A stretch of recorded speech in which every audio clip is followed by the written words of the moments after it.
বৈষ্ণব কি জয়। আপন আপন গুরু চরণ জয়। নায়ক বাবু কি জয়। হরি নাম যজ্ঞ জয়। মহাপ্রসাদ জয়। আজকে আনন্দ জয়। নিতাই গৌর প্রেমানন্দে হরিব পৌঁছে গেলাম মধুমাসি ধাম বৃন্দাবন ধাম। এইবার একটা কথা বলি, আমার এই মাননীয় নিরঞ্জন মহাশয় যিনি কীর্তন করাচ্ছেন, যেহেতু ব্যক্তিগত কীর্তন ব্যক্তিগত হোক বা না হোক, যদি মানে ভাবার বাইরে যে ব্যক্তিগত কীর্তনে এত ভক্ত, এত শ্রোতা, এত সাধুগুরু বৈষ্ণবদের আগমন ঘটেছে, ওনার জনম ধন্য। তো যাই হোক, এটাও আমার অনেক পাওয়া গৌর গোবিন্দের কাছে। কিন্তু আমি 10 মিনিট আপনাদের কাছে একটা নিবেদন করব। যেহেতু আপনারা এসেছেন, সবাই জানেন আছে বলে গোবিন্দ সেবায় লাগাবো হবে না বাবা। আমার অনেক টাকা থাকতে পারে, আমার অনেক অর্থ থাকতে পারে, আমার জমিদারি থাকতে পারে, আছে বলে গোবিন্দ সেবায় লাগবে না কেন? এটা কলিযুগ, আর কলিযুগের ভগবান হলো কাঙালের ঠাকুর। তোমার আছে, তুমি বড় লোক ধনী হতে পারো, কিন্তু ভগবান কাঙালের ঠাকুর। আগে দেখি ভক্ত আমার জন্য দাঁড়ে দাঁড়ে হাত পাততে পারে কিনা। তো যার জন্য আপনাদের কাছে আমার বিনীত নিবেদন। কোথায় এসে দিদি ভাই কোথায় গেলেন? আসেন আপনারা। তো আমার আসেন। তো যাই হোক, আমার ভক্ত চরণে নিবেদন, এই হরিনাম যজ্ঞের জন্য, ভক্ত সেবার জন্য ভিখারি সাজতে হবে। তাই আমার দাদা ভাই দিদি ভাইরা যাদের উদ্যোগে কীর্তন, আপনাদের কাছে যাবেন, যার যেমন সামর্থ্য, যার যেমন ক্ষমতা, আপনারা কৃপা করে আপনারা যাবেন। আপনারা প্রত্যেকে, আমার বিশ্বাস যে যার যেমন সামর্থ্য আছে,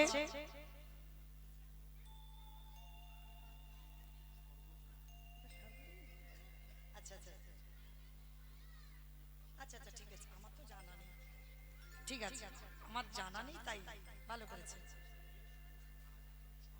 বেশ, আমার জানা ছিল না। যাই হোক, আমি ক্ষমা প্রার্থনা চাইছি, যেহেতু এটা সার্বজনীন সবাই মিলে কীর্তন। যাই হোক, আমার জানা ছিল না, যার জন্য বলছিলাম। তো যাই হোক, ভুল প্রথমেই তো বলা আছে, ভুল হবে। তো সবাই আপনাদের সন্তান মনে করে ক্ষমা করে দেবেন, ভগ্নী মনে করে ক্ষমা করে দেবেন, যেহেতু এটা সার্বজনীন।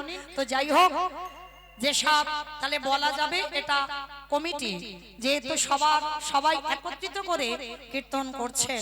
তো যাই হোক, সবাই আপনাদের কাছে যাবেন, যার যেমন সামর্থ্য, যার যেমন ক্ষমতা, আপনারা ওনাদের আঁচলে দেবেন। আর আপনাদের দান নিয়ে যেন এই হরিবাসর দীর্ঘস্থায়ী হয়, যেন এই হরিবাসর যেন আরো আরো আরো বড় বড় কীর্তনী আমি আসি বা না আসি, যেন কৃপা করে আরো বড় বড় কীর্তনিয়ার এসে আপনাদের আনন্দ প্রদান করতে পারে। তাই আমার কমিটি দাদা ভাইরা দিদি ভাইরা যারা আছেন, যাবেন, আপনাদের কাছে ভিক্ষার ঝোলা নিয়ে সবাই কিঞ্চিত ভাবে আপনারা দান করবেন। তো যারা যারা দেবেন, মনে রাখবেন, মা ব্যাংকে জমালে নমিনো লাগে, কিন্তু এখানে নমিনো লাগে না। এখানে 1 টাকা যদিও দাও, সেটা তোমার সম্পদ, আর সেই 1 টাকার বিনিময়ে শেষের দিনে আমার ভগবান ওই লাখ লাখ টাকা আপনাদের কাছে পৌঁছে দেবেন। তো চলেন, আর যারা যারা দেবেন মা, ওই একটু যেন ঝনঝন আওয়াজ না হয়, এইদিকে একটু খেয়াল রেখে দেবে, কেমন? একটু বেশি বেশি দিও, মানে ওই যে খুচরো দিলে একটা ঝনঝন আওয়াজ হয় না, ওইটা যেন না হয়। তো চলো, এবার আমরা একটু আগিয়ে যাই। আমরা এতক্ষণ আশ্রয় করলাম, এবার বিষয়ে যাব। আজকের আমাদের আস্বাদনের বস্তু হবে, আজকের আমরা আলোচনার বিষয় বস্তু হবে। আমরা যারা ভজন জগতে আগিয়ে যাচ্ছি, যাদের পদ অবলম্বন করে যাচ্ছি বাবা, তারা কে? শিরূপ সনাতন ভট্ট রঘুনাথ,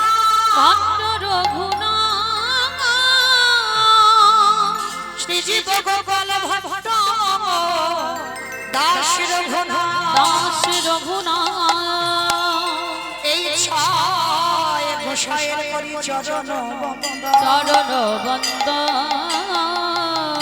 যাহা হইতে বিঘ্ন না অভীষ্ট পুরা।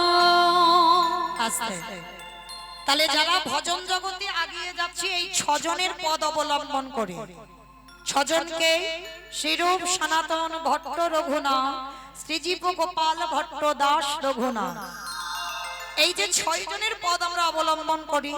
আর এই 6 জনের মধ্যে আজকের আমরা যার চরিত্র নিয়ে আমরা আলোচনা করব, যার আশা জগতে কেন তার নিয়ে আলোচনা করব, যিনি হলেন হুগলি জেলায় বাড়ি, যে যার স্থানটা ছিল বাবা আদি সপ্তগ্রাম। আর এই আদি সপ্তগ্রামে ভগবানের এক পরম ভক্ত জন্ম নিয়েছিল, যার নাম রঘুনাথ দাস গোস্বামী। আস্বাদন করব এই রঘুনাথ দাসের বৈরাগ্য। আস্তে মা কথা নয়, এতক্ষণ যেমন ছিলেন ঠিক সেইভাবে থাকবেন, কেমন? এই যে রঘুনাথ, এই রঘুনাথের বাবা ছিল গোবর্ধন দাস, আর এই রঘুনাথের জ্যাঠামশাই ছিল হিরণ্য দাস। অমাইরা, এই গোবর্ধন দাস আর হিরণ্য দাস, এই গোবর্ধন দাস সংসার করেছিল কিন্তু হিরণ্য দাস সংসার করেনি। কিন্তু বাবা এদের 2 ভাইয়ের এমনই একটা জুটি ছিল না, যেমন রামের কথা বললেই বাবা লক্ষণের নাম এসে যায়। দেখবেন রাম উচ্চারণটা করলে পরপর এসে যাবে বাবা লক্ষণের কথা। কেন? এদের 2 ভাইয়ের এমনই একটা জুটি। আর ঠিক এই গোবর্ধন দাস আর হিরণ্য দাস এরা ছিল 2 ভাই। এখন তো জগতে মা ভাইয়ে ভাইয়ে লাঠালাঠি হয়, ভাইয়ে ভাইয়ে খুনোখুনি হয়, ভাইয়ে ভাইয়ে জায়গা জমি নিয়ে শিল্পতা হয়, থানা পুলিশ হয়ে বাবা মামলা পর্যন্ত চলে।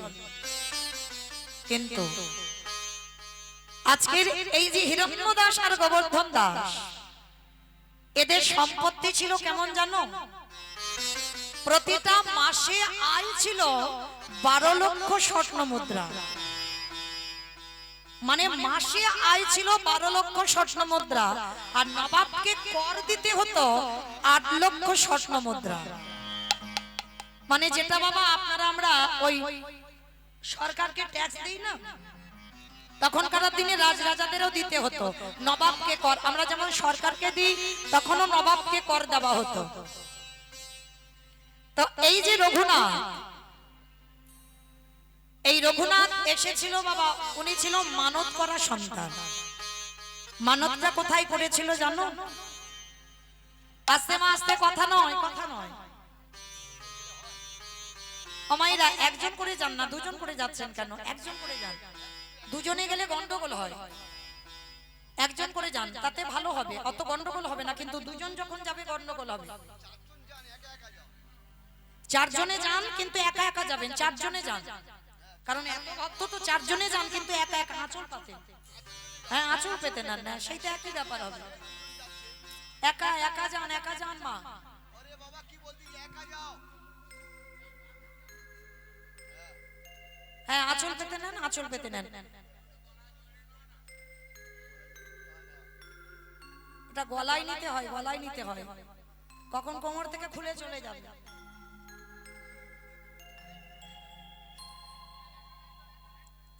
রাধে, ওমা ওমা, একটা নিয়ম আছে, তুমি ওই উত্তরীয়টা গলায় নাও, গলায় নিতে হয়, নিতে হয় গলায়। হ্যাঁ, গলায় নাও।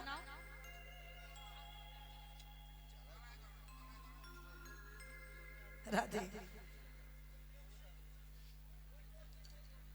নিতাই গৌর কৃষ্ণ প্রেমানন্দে, হরি বল হরি বল হরি বল।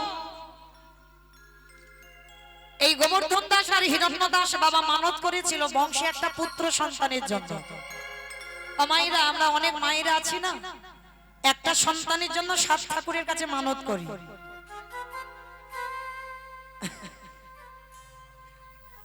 ঠিক আছে, ঠিক হয়েছে, আর খুলে যাওয়ার ভাবনা নাই, বড্ড উৎপাত করছিল।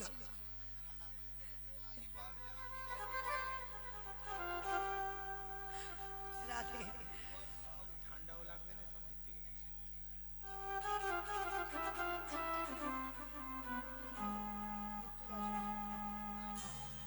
জয় রাধে।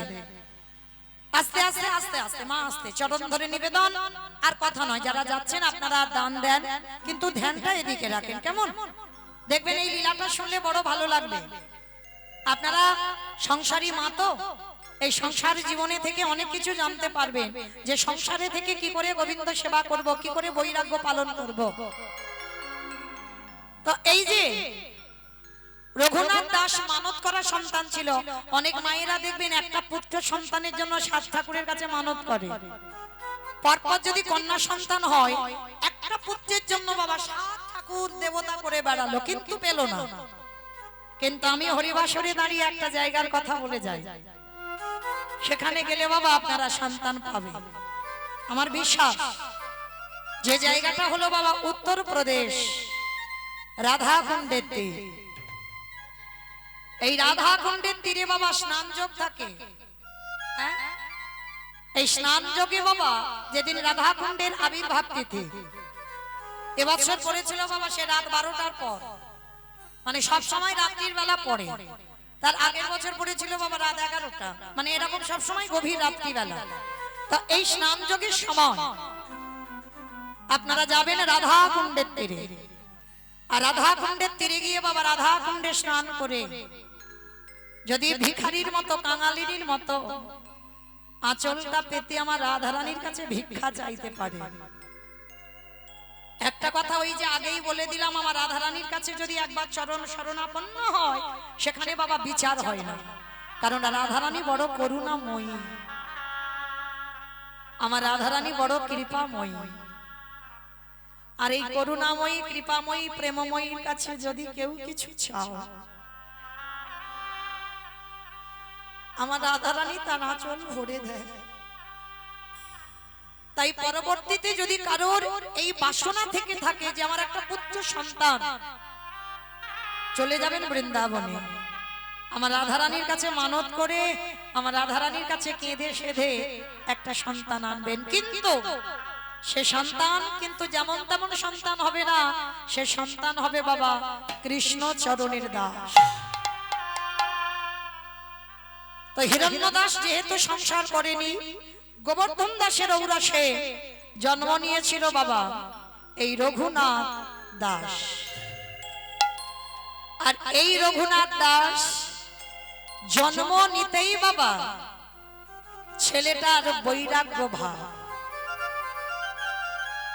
দেখবেন মা অনেক অনেক ছোটবেলা থেকে ছেলেরা একটু ধর্ম পথে, একটু ওই ভগবানের দিকে একটু আগিয়ে থাকে। দেখবেন তাদের যেখানে হরিনাম কীর্তন হয়, বাবা মার সঙ্গে যেতে চায়, মানে ভগবানের মন্দিরে একটু বসতে চায়। দেখবেন ছোটবেলা থেকে অনেক সন্তানদের অভ্যাস, মানে হরির ধ্বনি দিলে বাবা তারা দুটো বাহু উত্তোলন করে হরির ধ্বনি দেয়, প্রণাম করে। মনে রাখবে এই যে 84 লক্ষ জনই ভ্রমণ করা, তো 80 লক্ষ জনই বাবা কত পোকামাকড়, কীট পতঙ্গ, তরুলতা গুল্ম হলাম, 4 লক্ষ বার মানব জনম। এই 4 লক্ষ বার দেখবেন যারা সকাল সকাল নেমে পড়ে, মনে রাখবে এই 4 লক্ষ বারের হয়তো বাবা শেষের দিকে চলে এসেছে। কিন্তু বলতে সবাইকে হবে, কৃষ্ণ ভজনের পদ অবলম্বন সবাইকে করতে হবে। এখন হয়তো তুমি বাবা ভগবানকে ধার ধাচ্ছ না, কিন্তু আসতে হবে কোনো না কোনো জন্মে সবাইকে এই হরি ভজনের পদ অবলম্বন করতে হবে। আর এই পদ না অবলম্বন করলেই তুমি মুক্তি পাবে না। তাই সবার কাছে আমার একটা নিবেদন, এই যে মনুষ্য জন্ম পেয়েছো 4 লক্ষ বার, হতেও তো পারে এই জন্মটা হয়তো আমাদের শেষ, এরপরে আর হয়তো আমরা মানুষ হব না, এরপরে হয়তো আমরা ভগবানের চরণ প্রাপ্তি পাবো, হতেও তো পারে। তাহলে এই পদ অবলম্বন করি বাবা, এমন কোন ভক্ত, সবার কাছে নিবেদন, এমন কোন কর্ম করবে না যে কর্ম অনুযায়ী তোমাকে আবার 80 লক্ষ জনিতে ফিরতে হবে।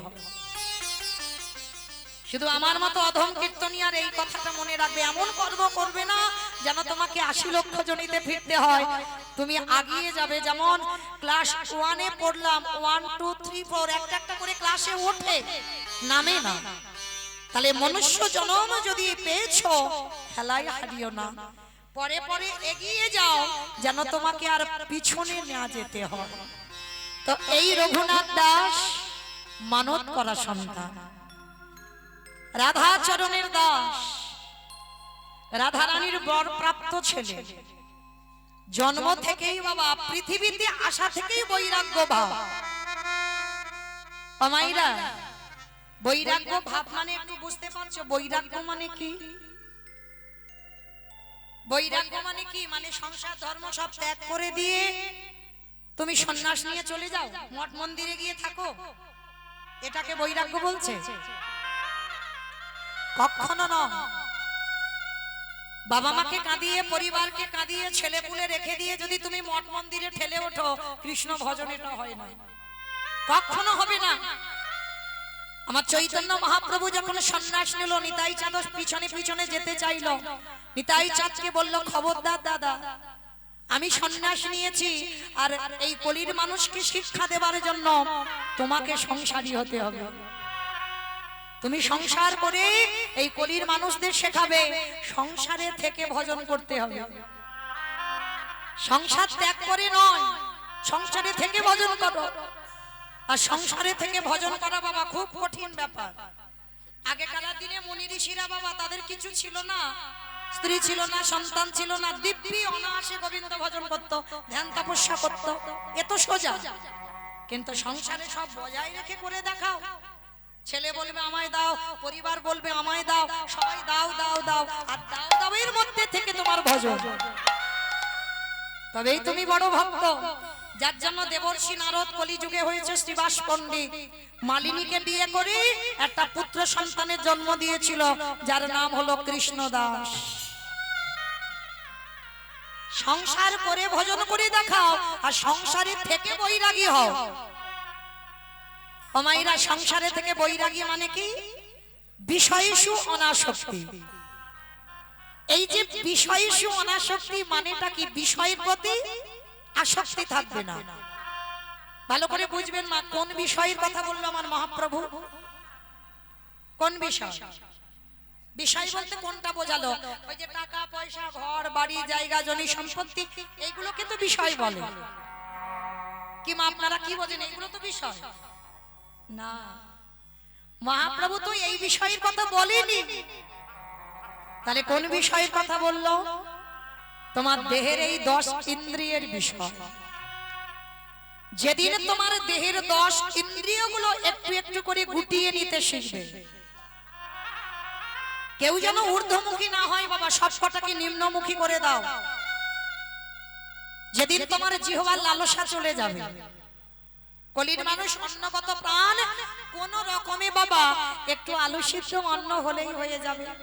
মানে জীবের যে স্বাদ, মানে আজকে যে ভালো কিছু রান্না করে খেতে হবে,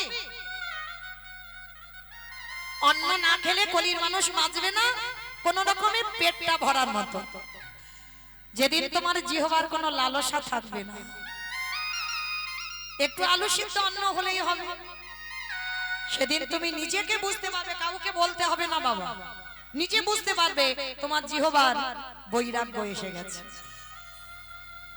যেদিন তোমার এই দুটো কান, কোনো আজে বাজে কথায় কান যাবে না, কোনো আজে বাজে গান শুনতে চাইবে না, কোথায় একটু গীতা ভাগবত হরি নাম সংকীর্তন হবে, তোমার কান সেই দিকে ছুটে যাবে। সেদিন তুমি নিজে নিজে বুঝতে পারবে যে তোমার কানের বৈরাগ্য হয়ে গেল। যেদিন তোমার দুটো চোখ সাধুগুরু বৈষ্ণব চরণ আর আমার গোবিন্দ চরণ ছাড়া আর কিছু দেখতে ভালো লাগবে না, ভক্ত সঙ্গ ছাড়া আর কিছু ভালো লাগবে না, সেদিন তুমি জানবে তোমার দুটো চোখের বৈরাগ্য হয়ে গেল। যেদিন তোমার দেহ অঙ্গ স্পর্শ থেকে চলে যাবে, কি বাবা, প্রতিটা মানুষের মধ্যে একটা অনুভূতি কাজ করে, হ্যাঁ, এই অনুভূতিটা থাকবে না। তোমাকে একটা পুরুষ স্পর্শ করলো না, তোমাকে একটা নারী স্পর্শ করলো, তোমার মধ্যে কোনো অনুভূতিটা আসবে না। আর যেদিন তোমার মধ্যে কোনো অনুভূতি থাকবেই না, সেদিন তুমি জানবে তোমার এই দেহের বৈরাগ্য হয়ে গেল। আর যেদিন তোমার মন সব চিন্তা থেকে দূরীভূত, মানে আজকের প্রসাদ পেয়েছো, আজকের গোবিন্দ ভজন করেছো, আজকের আমি কীর্তন গাইছি, ব্যাস, মানে কালকের যে কি খাবো, কালকের আমি কি করব, এইটা আজকে থেকে ভেবে রাখতে হবে না। যেদিন তোমার মন সব চিন্তা থেকে দূরীভূত হবে, সেদিন তুমি জানবে তোমার মনেরও বৈরাগ্য হয়ে গেল। যেদিন একটা একটা করে কাম ক্রোধ লোভ মোহ মদ মাশ্চর্য সবকটা রিপুকে তুমি একটু একটু করে দমন করতে শিখবে, মানে সবকটা তুমি গুটিয়ে নিচ্ছ, তোমার আর এরা ঊর্ধ্বমুখী নয় বাবা। সেদিন তুমি জানবে সংসারে থেকে তুমি বৈরাগ। রাধে। এই রঘুনাথ দাস তেমনই একজন ভক্ত। প্রতিদিন তার একটাই ভাবনা, ভুলি গৃহ সাজ সবে সপেছি তো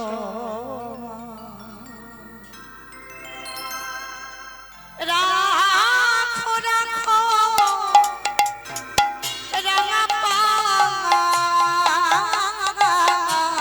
ওরে রেপামা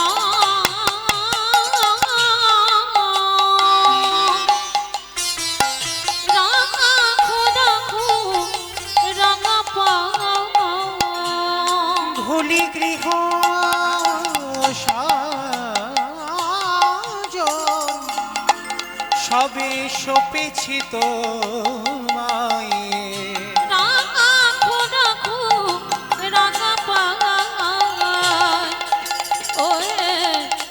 দয়ামা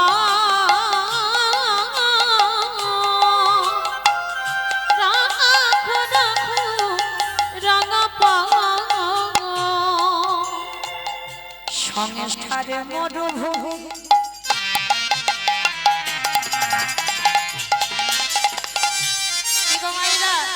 এই সংসারে কিছু আছে, ওই জন্য মহাজনেরা বলছেন সংসারে মরুভূমি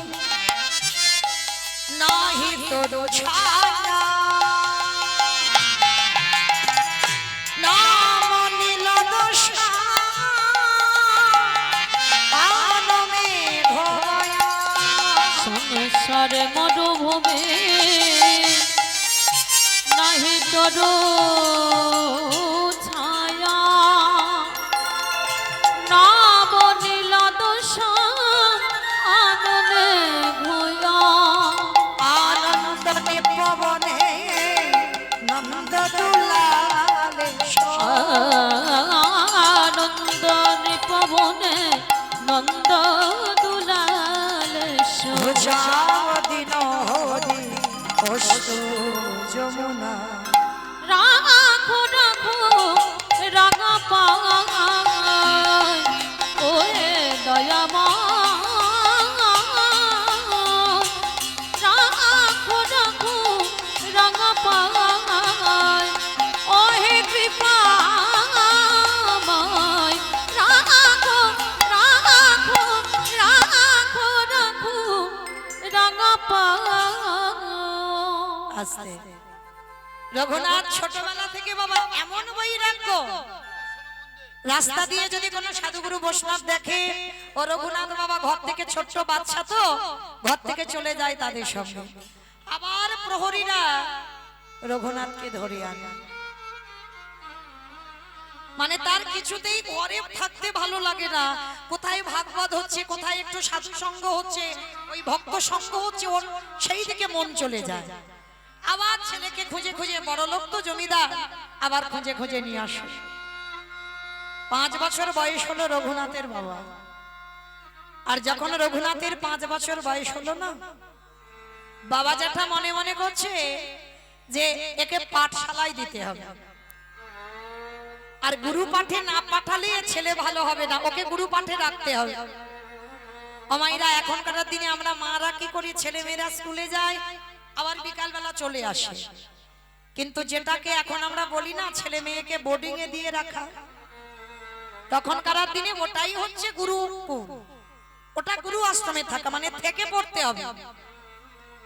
হঠাৎ বললে বাবা মা দেখা করতে পারবে না, মাসে হয়তো 2 বার এরকম দেখা সাক্ষাৎ করা যাবে, এত মানে কঠিন শাসন। তো ছেলে এত বাবা বৈরাগ্য ভাব, তো ছেলেকে বললো দাঁড়া, ওকে আমরা গুরু আশ্রমে রেখে আসি। হিরণ্য দাস আর গোবর্ধন দাস ছেলে রঘুনাথকে নিয়ে বাবা গেল গুরুকুলে। কোথায়? যে গুরুদেবের নাম হলো বাবা বলদেব আচার্য। এই বলদেব আচার্য মহাশয় তিনি কি করতেন? ভাগবত পাঠ শোনাতেন। আর ওনার আশ্রমে বহু বহু ছাত্র, বহু বহু ছোট ছোট ছেলেরা ওই রঘুনাথের বৈশীরা থাকে। তা যেই না হিরণ্য দাস আর গোবর্ধন দাস গিয়েছে, গুরুদেব গুরুদেব আজকে থেকে আমার রঘুনাথ আপনার আশ্রমে থাকবে। বলদেব আচার্য বলে বলেন অসম্ভব, অসম্ভব। এ বড় লোকের ছেলে, এ খামখেয়ালি ছেলে, যখন যেটা জেদ ধরবে ওর জেদ পূরণ করতে হবে। অসম্ভব বাবা, এ ছেলেকে আমি রাখতে পারবো না। হিরণ্য দাস বলে বলেন গুরুদেব আপনি জানেন না, আপনি তো আমার রঘুনাথকে দেখেননি। দুটো দিন রাখেন, আর দুটো দিন দেখে যদি মনে হয় যে আমার রঘুনাথ এখানে থাকার উপযুক্ত নয়, তাহলে আমি কথা দিলাম আমি নিজেই এসে আমার রঘুনাথকে নিয়ে চলে যাব। আপনি একবার খবর দেবেন। ঠিক আছে হিরণ্য, শোনো গোবর্ধন, তোমার ছেলেকে আমি দুদিনের জন্য দেখব। যদি ভালো মনে করি ওকে আমার আশ্রমে রাখবো, আর যদি মনে করি ওর খামখেয়ালি, আমি এখানে রাখবো না বাবা। ঠিক আছে গুরুদেব, আমার তাহলে রঘুনাথকে রেখে গেলাম। কেমন? এইবার দশাটা দেখেন মা কেমন। রঘুনাথ চাইছিল গো কবে আমি ওই রাজ ঐশ্বর্য থেকে বেরিয়ে আসবো। ভালো লাগে না ওই অট্টালিকা, ওইখানে ভোজন হয় না। কারণ কৃষ্ণ ভক্ত যারা হয় তারা তো পতির ভিখারি কাঙাল হয় বাবা। যদি তুমি রাজ অট্টালিকাতে থেকে ভজন করো, ভগবান চক্রান্ত করবে কখন তোমাকে ওই অট্টালিকা থেকে রাস্তার ভিখারি করব। তোমাকে নামতে হবে পথে, কারণ কৃষ্ণ ভক্ত কোনোদিন ধনী হয় না। কৃষ্ণ ভক্ত দিনহীন পথের ভিখারি কাঙাল হয় বাবা। এটা আমার কথা নয়, আমার কথা বিশ্বাস করতে হবে না। গ্রন্থের দিকে তাকিয়ে দেখেন, মহাভারতে বিদুর বলেন মা বিদুর যদি মনে করত থাকতে পারতো না। দাসীপুত্র ঠিক কথা, তা বলে কি তাকে সম্মান দিত না, তাকে আশ্রয় দিত না? যেমন ধৃতরাষ্ট্র পাণ্ডু ছিল, তেমন দাসীপুত্র বিদুরকেও জায়গা দেওয়া হতো। কিন্তু অত সোজা নয়।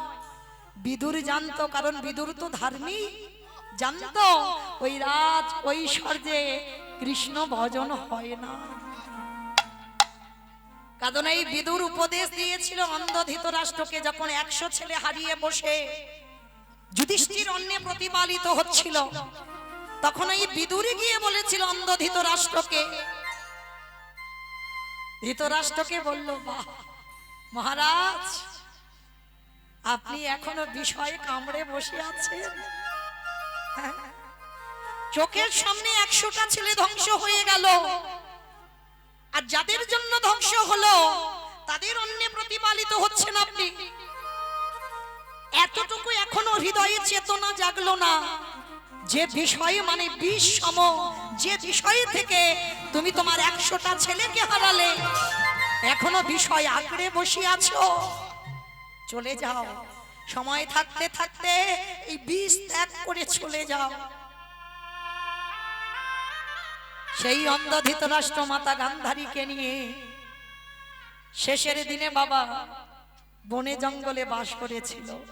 শেষের মৃত্যুটা তো ওই দাবানল মানে জঙ্গলে আগুন ধরে গেল, সেই আগুনে পুড়ে অন্ধ ধৃতরাষ্ট্র আর মাতা গান্ধারী বলল, যে স্বামীর জন্য আমি চোখে কাপড় বাঁধলাম, যে স্বামীর জন্য আমি পৃথিবীর আলো দেখি না, তাহলে সেই স্বামী যদি পুড়ে প্রাণ ত্যাগ করে, তাহলে আমি তো ওই সঙ্গে সহমরণ নেব। একসঙ্গে 2 স্বামী স্ত্রী ওই পুড়ে প্রাণ হারালো।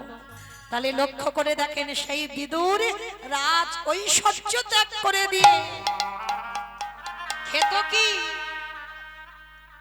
খুদের অন্ন আর শাক সিদ্ধ।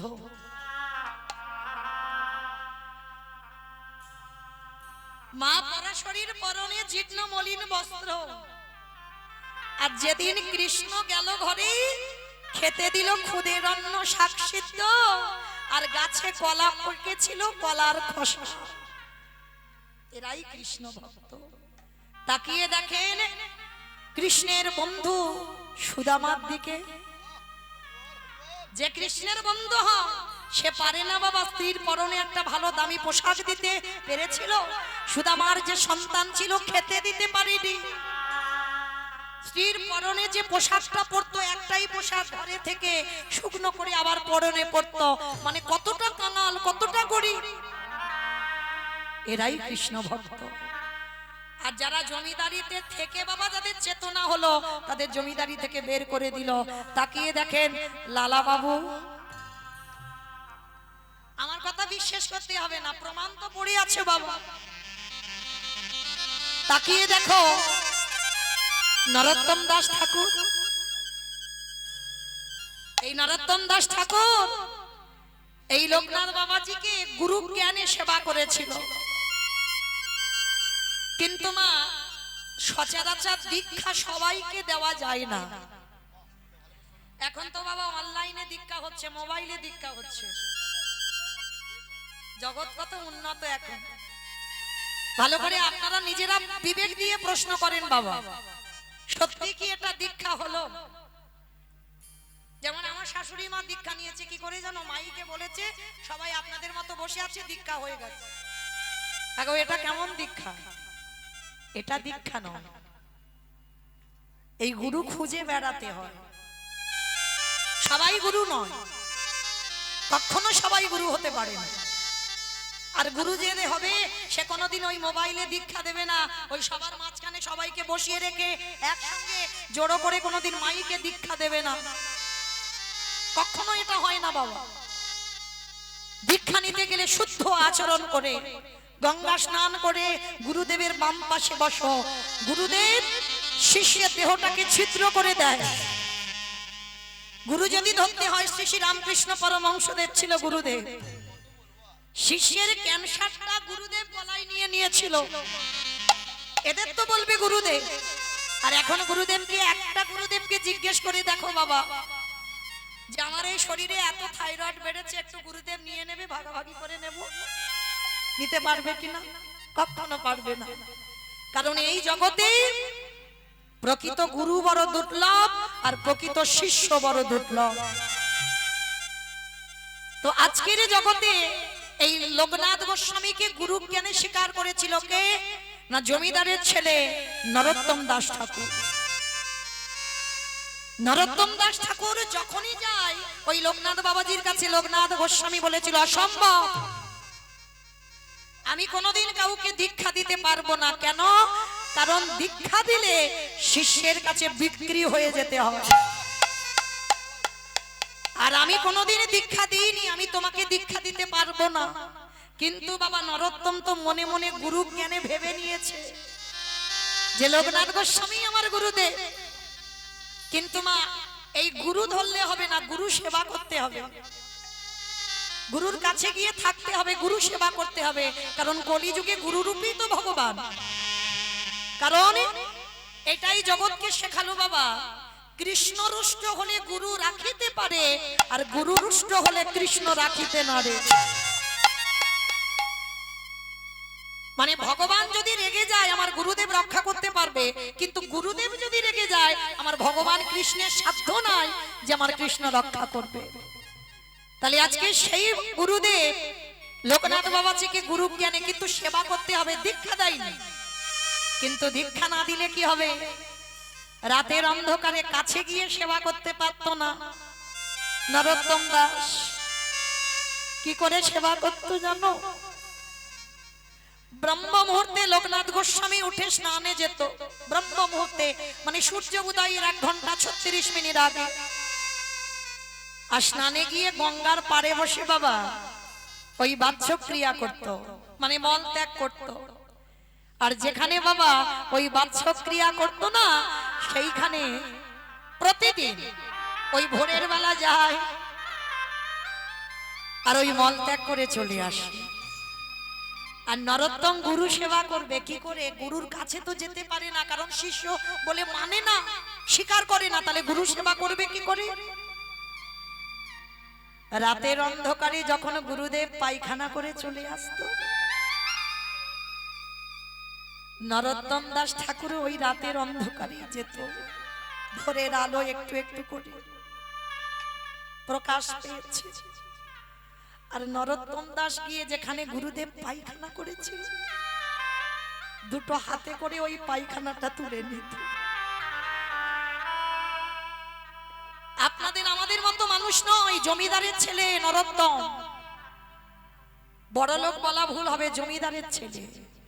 গুরুদেবের পায়খানাটা তুলে নিয়ে সেই পায়খানাটা বুকে নিয়ে কাঁদতো। গুরুদেব, জানি না কোন জন্মে কুকর্ম করেছিল, কিন্তু আমার বিশ্বাস আমি তোমাকে ছাড়া আমি কাউকে গুরুদেব বলে স্বীকার করব না।